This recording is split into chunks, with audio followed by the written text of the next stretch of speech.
Petra, India's premium steel doors. അഴകിലും ഉറപ്പിലും കാലാതീതം.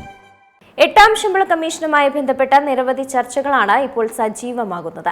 എന്നാൽ ഇതിൽ ഏറ്റവും പ്രധാനപ്പെട്ട പ്രശ്നം ലക്ഷക്കണക്കിന് കേന്ദ്ര സർക്കാർ ജീവനക്കാരുടെ ശമ്പള ഘടനയെ നിർണ്ണയിക്കുന്ന ഒരു പ്രധാന കാര്യമാണ്. എന്തായിരിക്കണം പുതുക്കിയ കുറഞ്ഞ അടിസ്ഥാന ശമ്പളം? ആ ചർച്ചകളിലാണ് ഇപ്പോൾ ജീവനക്കാരുടെ സംഘടനകളടക്കം.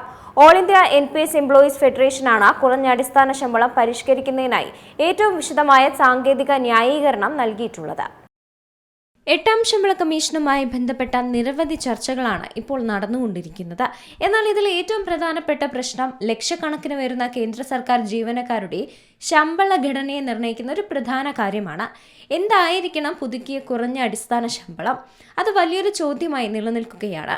ഏഴാം ശമ്പള കമ്മീഷന് കീഴിൽ ഏതാണ്ട് 10 വർഷം മുമ്പ് നിശ്ചയിച്ച നിലവിലെ കുറഞ്ഞ അടിസ്ഥാന ശമ്പളമായ 18,000 രൂപയ്ക്ക് ഇന്നത്തെ ജീവിത ചിലവുമായി യാതൊരു തലത്തിലും യോജിക്കാനാവില്ലെന്നാണ് ജീവനക്കാരുടെ സംഘടനകൾ പറയുന്നത്. ഇത് 55,000 രൂപ മുതൽ 69,000 രൂപ വരെയായി ഉയർത്തണമെന്നാണ് യൂണിയനുകളുടെ പ്രധാന ആവശ്യം. വർദ്ധിച്ചു വരുന്ന പണപ്പെരുപ്പം, ഉയർന്ന ആരോഗ്യ സംരക്ഷണ, വിദ്യാഭ്യാസ ചെലവുകൾ, വർദ്ധിച്ചു വരുന്ന ഗാർഹിക ചിലവ്, കുടുംബഘടനകളിലെ മാറ്റങ്ങൾ എന്നിവയൊക്കെയാണ് ജീവനക്കാരുടെ സംഘടനകളെ ഗണ്യമായ പരിഷ്കരണം ആവശ്യപ്പെടാൻ പ്രേരിപ്പിച്ചിരിക്കുന്നത്. ഒരു നിർദ്ദേശപ്രകാരം പുതുക്കിയ കുറഞ്ഞ അടിസ്ഥാന ശമ്പളം ഏകദേശം 55,000 രൂപയായി നിർണ്ണയിക്കുമ്പോൾ ഉയർന്ന ഫിറ്റ്മെന്റ് ഫാക്ടറുമായി ബന്ധപ്പെടുത്തിയുള്ള മറ്റൊരു നിർദ്ദേശം ഇതിനെ 69,000 രൂപ വരെ എത്തിച്ചേക്കാമെന്ന് ചൂണ്ടിക്കാണിക്കുന്നുണ്ട്. 2016 ഏഴാം ശമ്പള കമ്മീഷൻ നടപ്പിലാക്കിയതിനു ശേഷമാണ് നിലവിലെ ഏറ്റവും കുറഞ്ഞ അടിസ്ഥാന ശമ്പളമായ 18,000 രൂപ പ്രാബല്യത്തിൽ വന്നിരുന്നത്. അക്കാലത്ത് മുമ്പത്തെ കുറഞ്ഞ അടിസ്ഥാന ശമ്പളമായ 7,000 രൂപയിൽ നിന്നുള്ള വലിയൊരു വർധനവ് തന്നെയായിരുന്നു ഇത്. 2.57 എന്ന ഫിറ്റ്മെന്റ് ഘടകത്തെ അടിസ്ഥാനമാക്കിയായിരുന്നു അന്ന് ഈ ഒരു തുക നിശ്ചയിച്ചത്. എന്നാൽ ഈ 10 വർഷത്തോടടുക്കുമ്പോൾ അന്ന് ആ തുകയിലെത്താൻ ഉപയോഗിച്ച അനുമാനങ്ങൾ ഇന്നത്തെ സാമ്പത്തിക യാഥാർത്ഥ്യങ്ങളുമായി ഒത്തുപോകില്ലെന്നാണ് ജീവനക്കാർ പറയുന്നത്.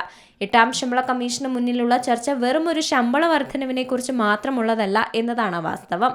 മറിച്ച് 2026 അതിനുശേഷം ഒരു സർക്കാർ ജീവനക്കാരന് മാന്യമായി ജീവിക്കാൻ ആവശ്യമായ കുറഞ്ഞ വേതനം എത്രയെന്ന് പുനർനിർണ്ണയിക്കുന്നതിനെ കുറിച്ചാണ്.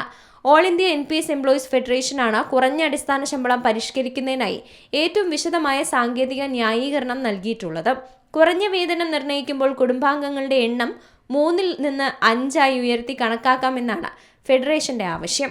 ഏഴാം ശമ്പള കമ്മീഷന് ശേഷമുള്ള ജീവിത ചെലവിനെ കുത്തനെയുള്ള വർധനവും ഫെഡറേഷൻ ചൂണ്ടിക്കാണിക്കുന്നുണ്ട്. നിവേദനങ്ങൾ സമർപ്പിക്കുന്ന ഘട്ടം പൂർത്തിയാക്കിയ എട്ടാം ശമ്പള കമ്മീഷൻ ഇപ്പോൾ വിവിധ പങ്കാളികളുമായുള്ള കൂടിക്കാഴ്ചകളിലേക്ക് കടന്നിട്ടുണ്ട്. രാജ്യത്തുടനീളമുള്ള ജീവനക്കാരുടെയും പെൻഷനേഴ്സിന്റെയും സംഘടനകൾ, വിവിധ സർക്കാർ വകുപ്പുകൾ എന്നിവരുമായി കമ്മീഷൻ ചർച്ചകളും നടത്തുന്നുണ്ട്. ഈ ചർച്ചകൾ പൂർത്തിയായ ശേഷമായിരിക്കും കുറഞ്ഞ ശമ്പളം, ഫിറ്റ്മെന്റ് ഫാക്ടർ, പെൻഷൻ, അലവൻസുകൾ എന്നിവ സംബന്ധിച്ചുള്ള ഒരു അന്തിമ ശുപാർശ കമ്മീഷൻ സർക്കാരിന് സമർപ്പിക്കുന്ന റിപ്പോർട്ടിൽ രേഖപ്പെടുത്തുക.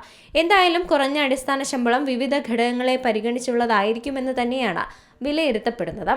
News desk Zee Malayalam news.